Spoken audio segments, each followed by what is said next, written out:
Hey, Melissa. Hey. Okay, we are recording Okay. our inaugural episode of Common Sense Medicine. Yes. So exciting. Yeah, I'm glad you do it. I just want, before we start, tell patients or people listening that I literally just dragged you in here. That's right. Yeah. I was asked to join this podcast. Glad to be here, but hey, let's do it. I'm glad you're flexible. Well, okay, so I am Timothy Chen. I am a family physician practicing at Blue Health Baptist. I have training in integrative medicine and an interest in population health, and I'm joined by my wonderful co-host. I am Melissa Wood. I am a family nurse practitioner with additional training and certification in lifestyle medicine. Which is awesome, which is why we're here. That's why we're here. To give you a background, the Common Sense Medicine podcast actually became a thing because we started realizing that we were hearing the same question or statements from patients. And we started realizing that there really isn't any good educational information out there for patients to really understand what's going on health-wise, whether it's diabetes or testosterone or Ozempic or weight loss or all these things that are really important. Patients are usually just Googling things away. And so the same questions keep coming up over and over and over. So that's why we decided that, you know what, this is a good mode for us to just talk about health, talk about things that are important to us, but also I think that can be beneficial to people when they hear it. Right. Yeah. And I think just making this knowledge more common knowledge and to where it feels like common sense, where some things that we see on a day-to-day basis may feel like common sense, but to other people, maybe they have the same questions as their peers, and maybe we can kind of address those. Hence the name. That's right. Common Sense Medicine. Yeah, exactly. So we want to make things that maybe seem complex, maybe seem confusing, make it common sense so that everyone knows and everybody has a better grasp on their health. Now, today, we are actually focusing on something that I feel like is the beginning step. Okay, so to start all the podcasts, we're going to start with a question or comment that we hear a lot. And today's theme is, I know what to do, I just don't do it. Yes, all the time. I feel like, if we see 20 patients and we talk about, whether it's their diabetes or their cholesterol or their nutrition or their stress, most people will say things like, I know what to do, I just don't do it. And so the point of today's podcast is, why? Mm-hmm. I like telling stories in a picture. Like if the room is too hot, right? The first thought we might think, the first thought that we would have is, okay, we just need to turn on a fan, get the heat out. It's because there's too much heat in the room. But the right answer is we just need to turn down the thermostat. The thermostat's set too high. So the same thing comes here. Like most people know what to do. Most people know I shouldn't eat this, or I should exercise more, or I should sleep more, or I should, do all these things. And so the method of fixing is I'm just going to turn on the fan, the quote-unquote fan. I'm going to do something, maybe trendy, maybe a new diet fad, maybe a new, app or whatever, but it never addressed the thermostat. It never addressed the crux of the problem. So why don't we do it? So, Melissa, I don't know if you have any thoughts on maybe why this is such an issue. Well, I think a lot of things go into it, but one thing in particular is priorities and, people's desire to make a change. So when we're talking about any subject of healthcare, whether that's chronic disease or lifestyle or anything like that, someone has to want to make a change. It has to be their own idea. You could tell someone to turn down the thermostat, but if Correct. It's not something that they are wanting or willing to do, they're not going to get up and go do it. So I think that's part of it, just having that self-motivated desire for change, and then also making it a priority, because we have tons of things that we have to do every day, and making something as far as your health a priority is often difficult for people when there's so many other pressing matters on a day-to-day basis. Yeah, so I like that you brought that up first, Melissa. It's like goal setting, right? Like I guess the first thing you have to decide for yourself is this important to you? Because we know that most of us in our lives will make room and time for things that are important, but things that are not important, we just kind of, just do it on the side. And to kind of further along that picture, what I tell patients a lot of time is imagine you have a grid. So you have 4 boxes. And one box is things that are important and urgent at the same time. The second box is things that are important but not urgent. Third box is things that are not important and urgent. And things in the fourth box are things that are not important and not urgent. So, for example, the things that are important and urgent are like picking up your child from school, right? That's something that has to be done. Something that is important but not urgent might be eating better, because you're maybe not seeing the effect right now, but you'll see the effect later. Or exercising, or getting your sleep, or journaling, or connecting with family and friends. Maybe not urgent, but still very important. And I feel like that's the area that we don't spend a lot of time in that area because we're so busy, like you said, with picking up kids, taking them to soccer, or the not important, not urgent thing, watching Netflix. Mm-hmm. Although maybe that's a de-stressor. And I'll admit I do too much of, but we need to figure out how to spend more time in that important, but maybe not urgent. Yeah, I think we go straight from the urgent to the non-important, non-urgent pretty quick. It's like we get all the things that we're supposed to get done, and then we go straight to the veg out mode where, we can kind of let our responsibilities go for a little bit. And for some people, that is kind of a form of, or a way to decompress.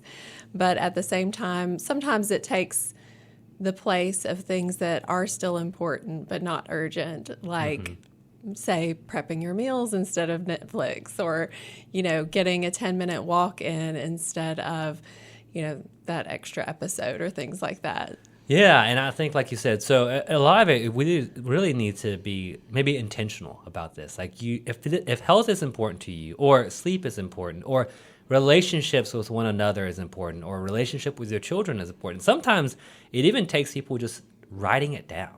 Like in our clinic, when we see patients, and our wellness coaches go in there is goal setting. Like, there are things that you write down.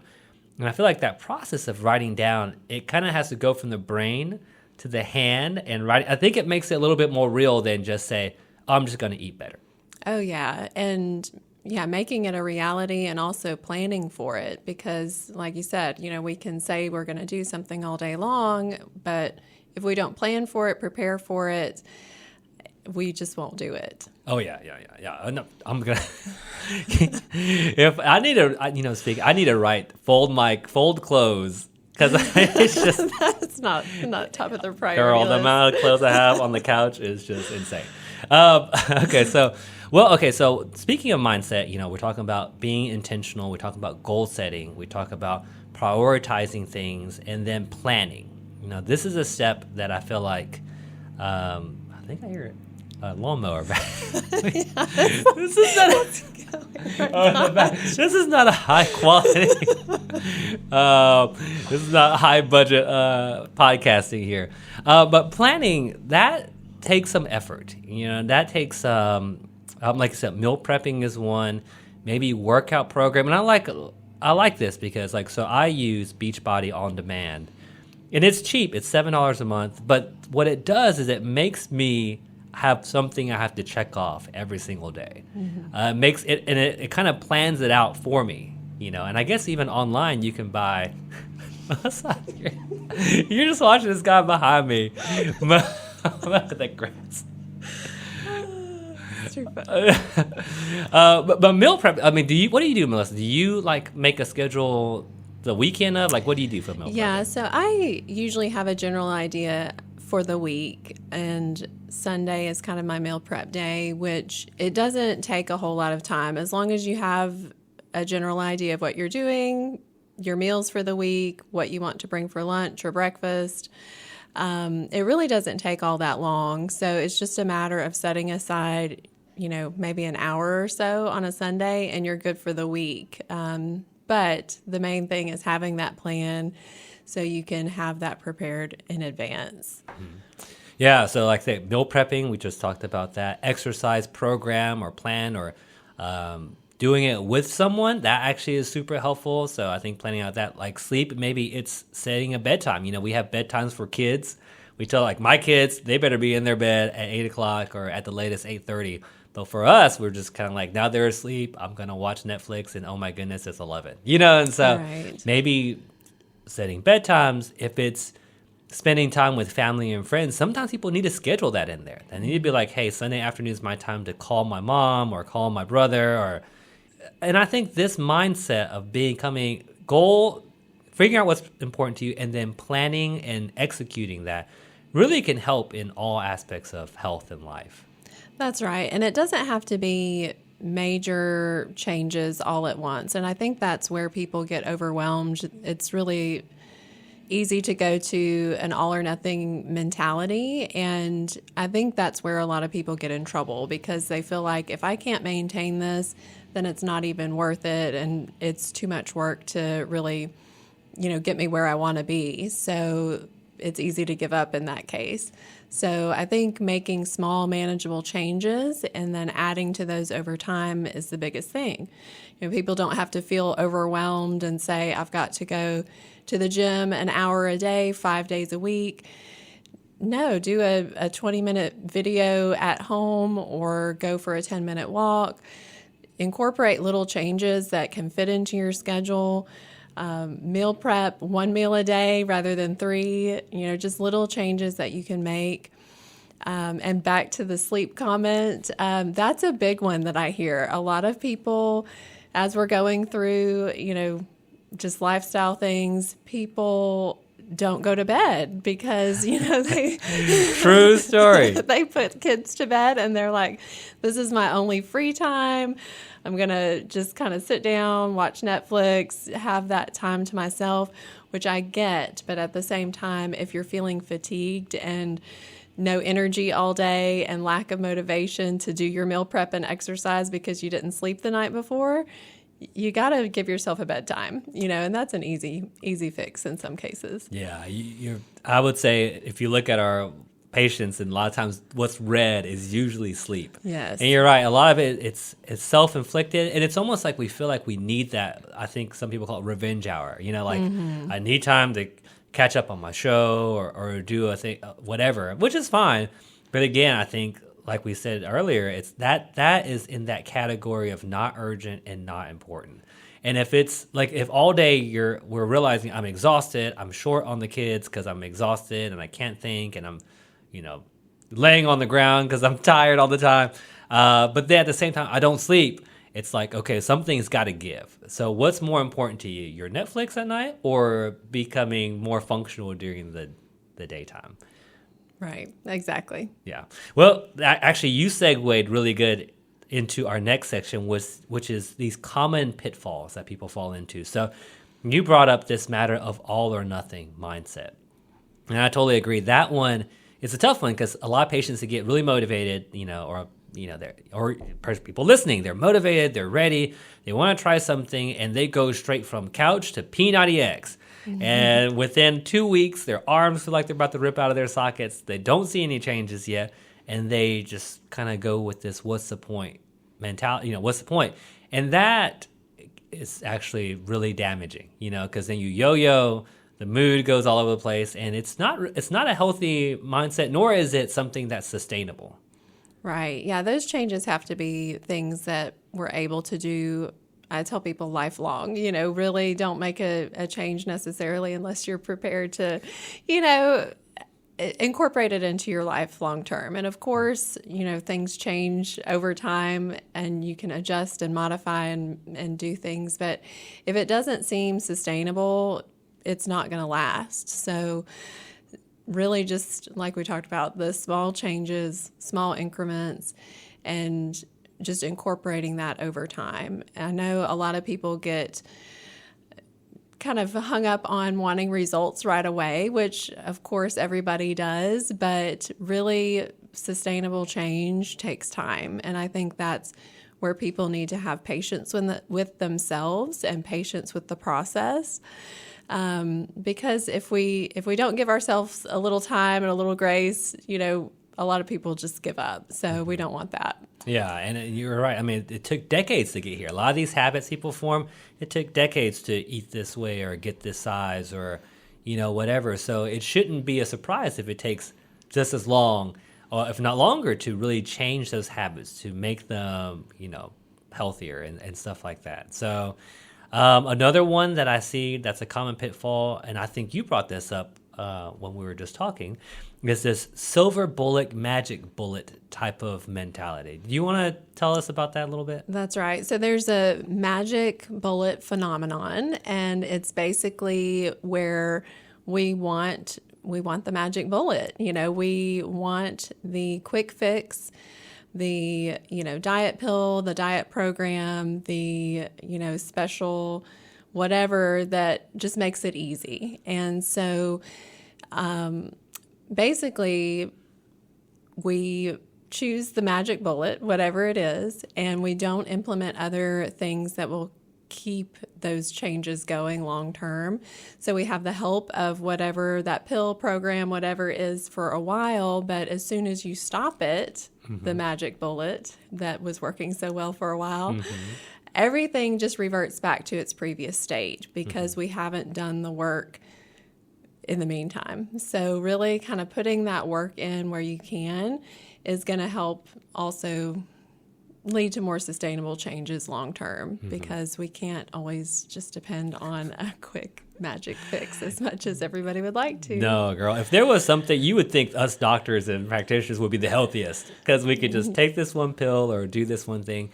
And it's so funny because when I first started practicing medicine, there was this reliance on just give me a pill to fix it. Give me a shot to fix it.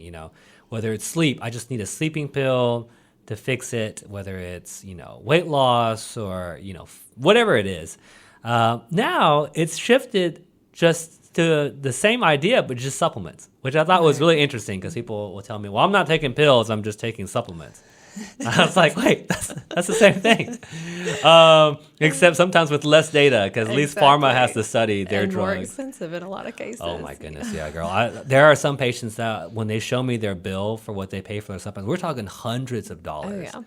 And we're like, maybe we should just take that money and buy better quality food. Yeah. And then usually most of them don't work. And we'll actually have episodes talking about supplements and the mentality of them and talking about data.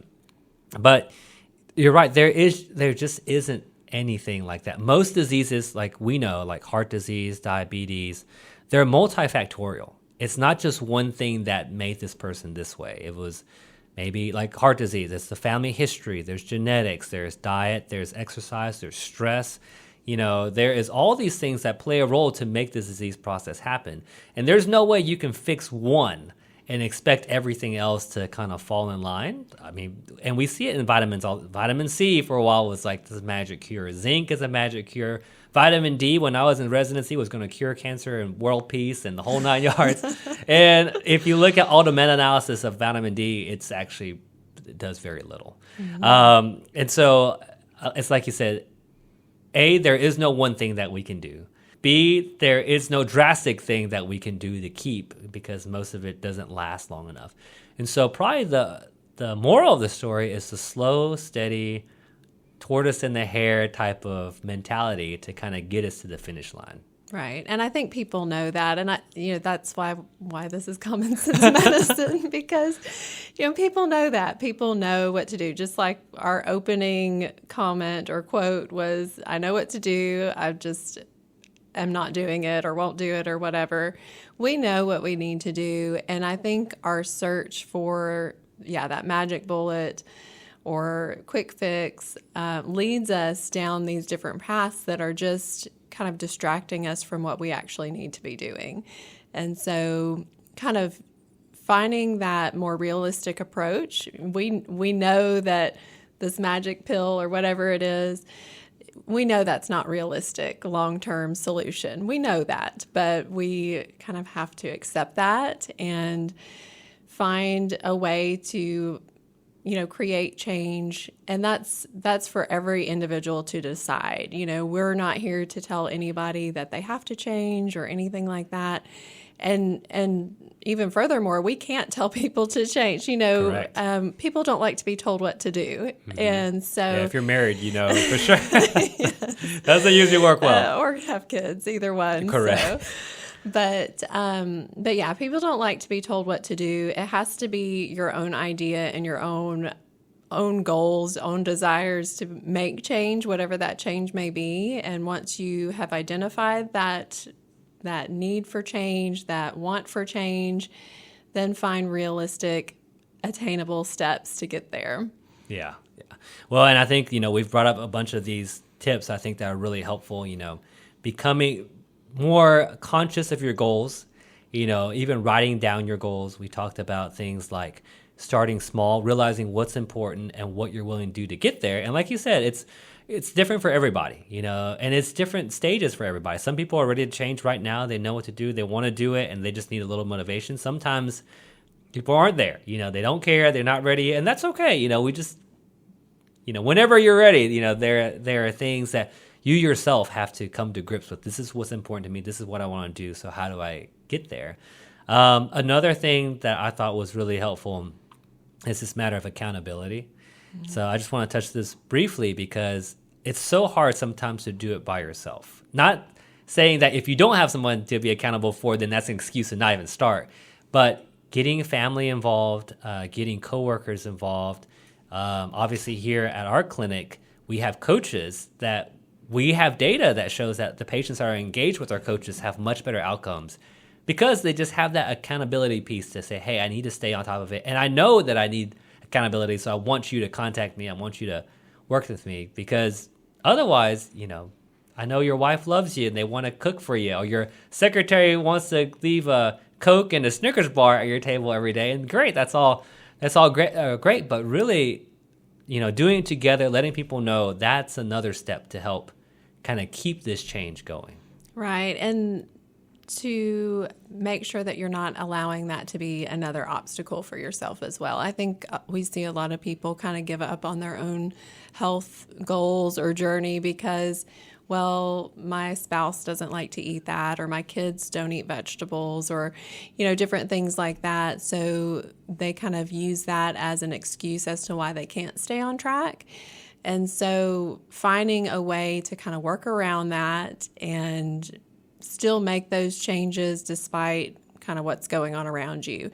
And if you do have to find a partner at work or something like that to kind of help you stick with your goals, having that accountability is just an important thing. And it doesn't even have to be someone in person. Maybe there's lots of, online programs. There's lots of ways that you can link your watch to other people across the country, different things like that. So there's ways to find that accountability, or even with your provider. Maybe it's saying to your doctor that, I need somebody to watch my progress, and can I come in monthly for, just a check-in or whatever the case may be, but find a way to have that accountability, even if you can't get maybe, your spouse to cook more vegetables or whatever it is, so.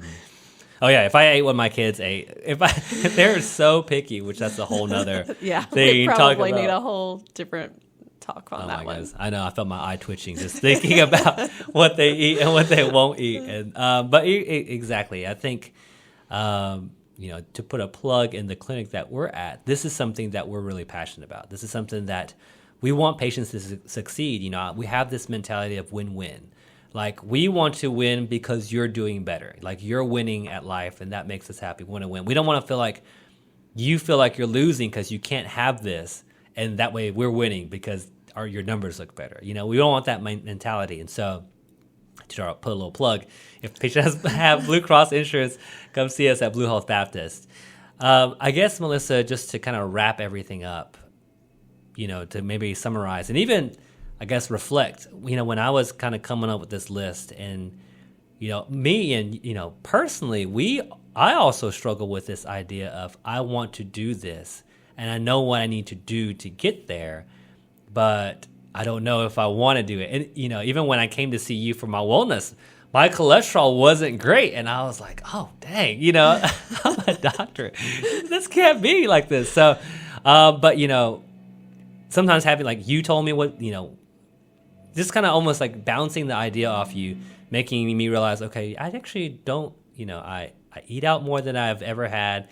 Yes, with kids and soccer and ballet and gymnastics, we're eating out and running late. Maybe it's something small that I just need to start cooking more. and I did. And it wasn't fun because some days it's like, I just want to go somewhere and grab something because food is addicting. But at the end, when you get the results, you're like, oh, that's what it was. And it wasn't anything drastic. It was just something small. Right. And I think that's key is it doesn't have to be drastic change. Some changes can be, but it doesn't have to be to make a difference in your health or, mental health, emotional health, all those things that we can just incorporate little changes here and there and see big changes. Awesome. Here comes the llama. Now we have a leaf blower. Oh, the leaf blower.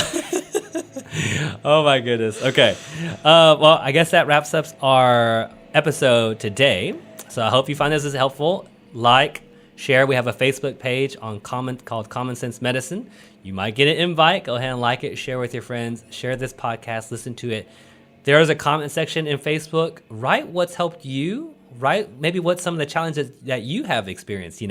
We want to hear feedback. So we also, of course, write if there's any questions that you want us to cover in the next episode. Now, the next episode, to prep you, we are in heavy flu season right now. Probably shockingly heavy flu season. So we're going to touch base on maybe, what over-the-counter medicine do we need? When do we start antibiotics or antivirals? Who needs antibiotics and who needs antivirals? Yeah. What you can do before you see your doctor, maybe some things that you can try over the counter. When do you need to come in and go ahead and be seen or get tested? And just little things that, maybe should be common sense, but not everybody always thinks about, That's right. We're going to make it common sense. Yes, hence the name. That's our goal here. Well, of course, Melissa, thank you for always being an amazing co-host. Yes. We need to have guests. Thanks for pulling me in. I think this will be good. Yeah. All right. See you guys later.